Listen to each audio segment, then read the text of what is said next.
始祖ユミルの正体は一体何なんだ。マーレ政権下では悪魔の使い、エルディア帝国の時代では神がもたらした奇跡、有機生物の起源と接触した少女。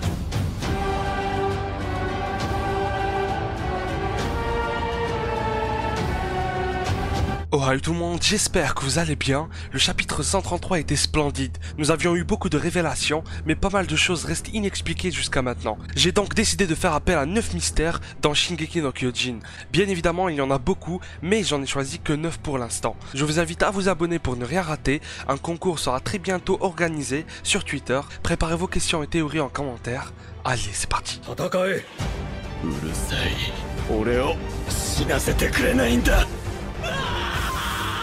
終わりにしたいんだよ、俺たちで。ミカサやアルミン、みんなを救いたいな。その名はエレン・イエーガー。ユミル・フリッツは自由のために戦った。名は進撃の巨人。Le parasite est l'identité de l'arbre. En 2014, nous a été montré pour la première fois ce livre illustrant un démon avec une capuche et une mystérieuse femme dont le nom sera mentionné uniquement en 2018 dans la partie 1 de la saison 3 en animé. Frida l'appelait Krista et racontait très souvent quelques histoires à sa demi-sœur pour l'instruire et lui transmettre les bonnes valeurs. Tout ceci sans mentionner le nom d'Ymir. Nous n'y avons pas donné énormément d'importance puisqu'on ne pouvait pas se douter qu'il y avait quelque chose de caché derrière ce simple bouquin. C'est seulement en 2016 qu'on a pris enfin l'identité de cette femme. Pour le peuple Mar, Ymir était un serviteur du démon. Du temps de l'Empire Eldien, elle était tenue, au contraire, pour un prodige divin. Et pour quelques personnes inconnues, Ymir était entré en contact avec la source de toute vie organique. Certains lecteurs désiraient revoir l'ancêtre à tout prix, d'autres espéraient pouvoir avoir un démon de la Terre comme ennemi final dans le manga. Ce qui n'est pas entièrement faux d'après les derniers chapitres. Malheureusement, des réponses engendrent de nouvelles questions. Hajime Isayama nous avait dessiné une Ymir esclave qui tombe au-dessous d'un arbre et qui obtient le pouvoir du titan, à cause d'un soi-disant parasite. Plusieurs d'entre nous n'ont toujours pas accepté une explication pareille, même si pour une minorité, il ne faut pas chercher très loin. Comment ce parasite est venu au monde? Et est-ce que cet arbre et ce liquide auraient un lien avec lui? Si nous plongeons un peu dans la mythologie nordique, on peut avoir plein d'informations intéressantes, comme l'arbre d'Yggdrasil, ainsi qu'Ymir, le géant, qui est la première créature vivante, mais également la source de la création de la Terre. Nous avions poussé nos recherches très loin, preuve qu'on souhaite en savoir plus, et que le chapitre 122 n'était clairement pas suffisant pour nous. À vrai dire, et surtout connaissant l'histoire de l'attaque des titans et de ce cycle de souffrance, cette chose qu'on appelle parasite ne serait-elle pas une colonne vertébrale séparée d'un cerveau? Le chapitre 78 m'a partiellement et drôlement poussé à y croire. Je parle du moment où Reiner avait complètement transféré sa conscience vers le réseau neuronal de son corps. En effet, et même si par je ne sais quelle science cela pourrait être possible, je pense qu'elle appartenait au tout premier être humain possédant cette capacité de titan. Ce cycle de haine n'a sans doute pas commencé par les Eldiens et les Mar, mais d'autres conflits étaient bien présents auparavant. D'autres villages et nations étaient déjà en pleine guerre. Encore une fois, ceci ne répond pas à la question sur la source du pouvoir du titan, mais je voulais après tout faire cette vidéo pour qu'elle soit un lieu où toutes les théories possibles seront évoquées concernant les mystères abordés. Et bien évidemment, vous êtes naturellement invités à faire part de vos suppositions en commentaire. Après la fin de Shingeki no Kyojin, nous pourrons revenir ici et nous rappeler de cette magnifique époque où on pouvait encore théoriser. Le fait que le pouvoir de Titan existait bien avant Ymir jouera son rôle concernant un autre mystère. La première personne présente dans le chemin. Ymir était connu pour être le tout premier Titan. Après sa mort, son âme fut divisée en 9 autres. Comment et pourquoi? Un jour, lors d'un rassemblement avec les ennemis qui s'étaient rendus, un d'entre eux avait soigneusement caché sa lance pour surprendre le roi et le tuer. Malheureusement, Ymir se sacrifia pour lui, ou plutôt il trouva enfin le moyen de s'échapper. Avant ceci, esclave qu'elle était, continua à obéir au roi malgré toute la puissance qu'elle possédait. Dépourvue de toute volonté, elle tua des milliers d'hommes à elle toute seule, une jeune fille innocente mais pourtant esclave. Le roi avait totalement abusé d'elle, elle était morte de l'intérieur. Elle exécutait un point c'est tout. Au tout début, lorsqu'elle entra en contact avec la colonne vertébrale, sous l'arbre, ça se peut que ce soit une autre personne qui ait fabriqué son titan, ou alors elle-même, et se serait alors retrouvée dans le chemin, étant petite et conçue son titan. Simple fille atteinte psychologiquement voulant manifester quelque chose à travers la création. C'est ainsi qu'elle commença à jouer avec ce sable. Je me demande si elle n'aurait pas aussi été guidée par quelques souvenirs. Sinon, ceci expliquerait sa présence à un très jeune âge dans le chemin après sa mort, le même âge que quand elle a eu le fameux pouvoir. Elle continua alors à faire ce qu'elle a toujours aimé faire et ce qu'elle a toujours pu faire librement, construire, mais tout en obéissant au roi. J'espère vraiment que nous allons avoir des réponses concernant Ymir, surtout qu'à présent elle est avec Eren. Pourquoi pas avoir une partie sur ces derniers où nous allons indirectement en savoir davantage sur le chemin et la petite fille. La malédiction des 13 ans et la transmission de pouvoir. Un possesseur de pouvoir de titan primordial meurt après 13 ans. S'il décède naturellement ou par accident, son titan est directement transmis à un nouveau-né eldien. Jusqu'à présent, nous n'avions jamais eu de preuves concrètes, si ce n'est qu'avec Sig. Bon, j'affirme rien, c'était soudain, j'avoue. On se calme. On a déjà vu Xaver qui paraissait être plus faible que d'habitude et moins endurant.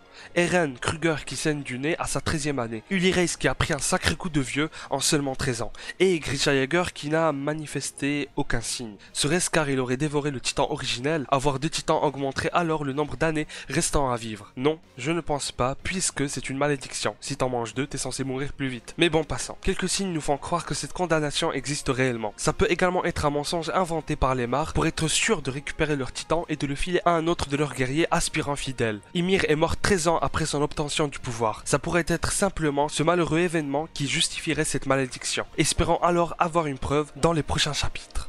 Le titan manquant dans le chapitre 120. Dans cette case, nous pouvons reconnaître le titan colossal, le bestial, le marteau d'armes, le féminin, le cuirassé, le mâchoire, le charrette et l'originel ou bien l'assaillant. En effet, si ce dernier n'est pas l'assaillant, on pourrait se poser plein de questions. On sait que ce titan était porté disparu à un moment donné. On ne sait pas qui le possédait et se transmettait de génération en génération en secret. Si on croit l'histoire racontée par Willy Tybur, on pourrait remarquer que le titan assaillant s'est vengé d'une façon indirecte du titan originel et du marteau d'armes, en les dévorant, vu qu'ils ont causé pas mal de problèmes, grande guerre des titans et j'en passe. Tout ceci laisse penser que l'assaillant reste très particulier et est très différent des autres. Ça ne m'étonnerait pas que ce soit sa volonté qui rend encore plus fou ses possesseurs comme Eren ou Grisha, les poussant toujours à aller de l'avant à cause des souvenirs futurs reçus ou autres. Le docteur Amar. Eren Kruger avait réussi à falsifier son dossier et ses tests sanguins grâce à un allié eldien infiltré dans l'équipe médicale Mar. Cet individu possédait des connaissances nécessaires à la mise en application de la chimie titanique.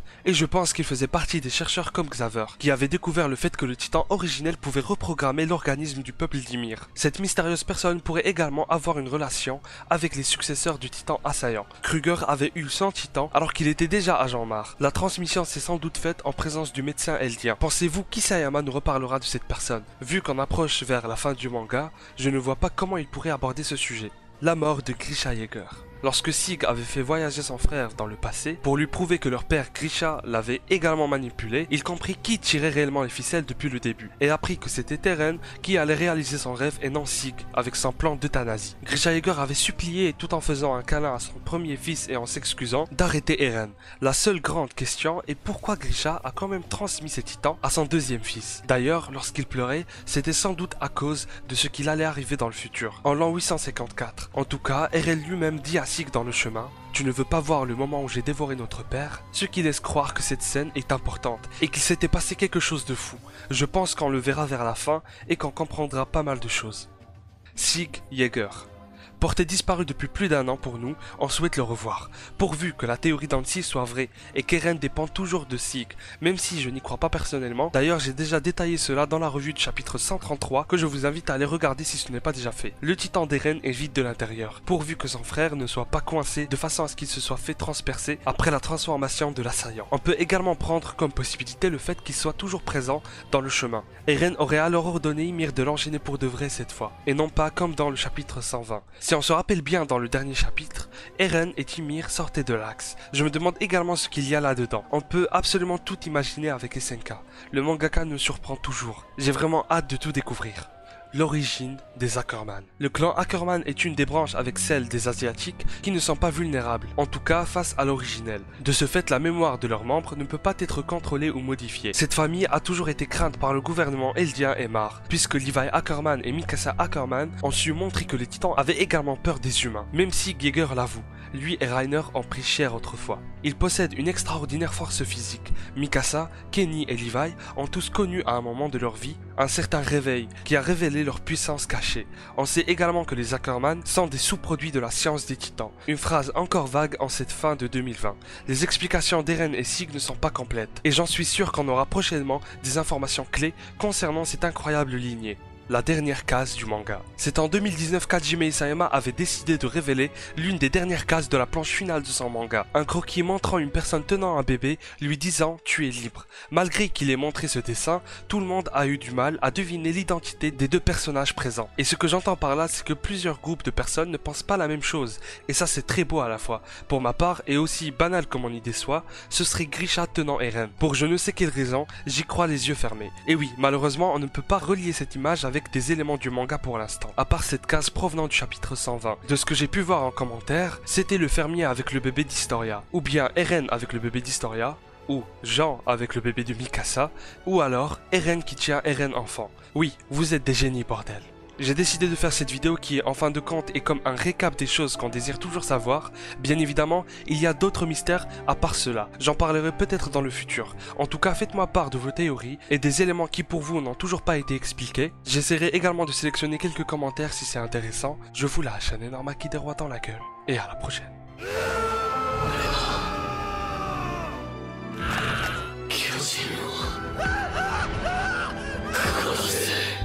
そしてその道は全て一つの座標で交わる。つまりそれが始祖の巨人だ。